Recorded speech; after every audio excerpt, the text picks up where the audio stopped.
J.R. Smith's blunder, a disputed replay overturn and a key missed free throw dealt the Cleveland Cavaliers an emotionally crushing loss in an opener of the NBA Finals that was ripe to be taken away from the defending champion Golden State Warriors. The Cavs spent the off-day Friday, Saturday, Manila time, trying to recover from one of the oddest and possibly debilitating defeats in the finals and awaiting word from the NBA on the status of two key big men for Game 2 on Sunday night. Kevin Love will not be suspended for leaving the bench and being on the court during an altercation in the closing seconds of Cleveland's 124-114 overtime loss Thursday night. A person familiar with the decision said the league ruled Love left the bench to argue a flagrant foul against teammate Tristan Thompson and not to join the altercation. He then retreated to the bench area immediately, so he did not deserve punishment. The person spoke on condition of anonymity because the league has not announced a ruling. There has been no ruling yet on possible discipline for Thompson, who was ejected for a flagrant 2 foul against Shaun Livingston and then shoved a ball into Draymond Green's face before leaving the court. Cavs guard George Hill said it would be petty if it warranted a suspension. The Warriors weren't concerned about how the league would rule. "I thought it was unnecessary when he shoved the ball in Draymond's face," guard Klay Thompson said. "That was very uncalled for, especially if two guys are just talking. That's not the way to play. But honestly, I don't care if he plays or not. Everyone is still trying to figure out what went on in the final minute of regulation in Game 1. It started after LeBron James converted a three-point play to give Cleveland a 104-102 lead with 50 seconds left. James appeared to draw a charge on Durant, but officials went to the replay to see if James was in the restricted area, which would make it a block.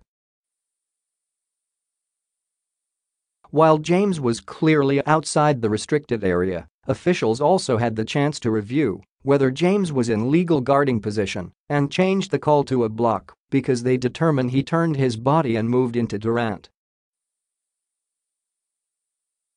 Then the game really went off the rails when Hill got fouled with 4.6 seconds left and the Cavs trailing by 1. He made the first free throw to tie it, missed the second. Smith grabbed the offensive rebound, but instead of putting it back up or passing to an open James up top, he dribbled toward half court and threw a pass, running out the clock.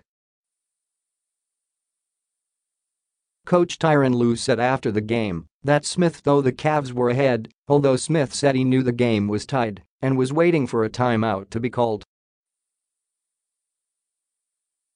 Lue said he talked to Smith about what happened but wouldn't give an explanation. Lue expects a big bounce-back performance in Game 2. JR can shake off anything, and when everybody tends to count J. are out, that's when he comes through, Lue said. So he's definitely going to start again. He's a big part of what we do. That last play is over, it's behind us, and now we've got to move on. Hill said he couldn't sleep last night, reliving the missed free throw. I felt like the team did a great job.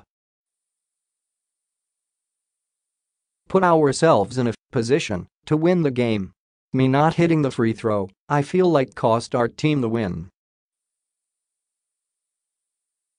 And I dealt with that last night, he said. We're moving on as a team. We blew our chance, blew our opportunity. But we've got to focus on Game 2 now. It being one of the worst losses, got to kind of put it behind you now. The Warriors had some questions of their own in terms of availability for Game 2.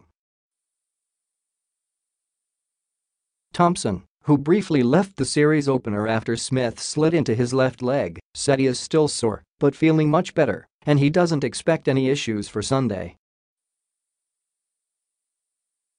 Andre Iguodala remains doubtful as he tries to recover from a bone bruise in his left knee that has sidelined him for the past 5 games.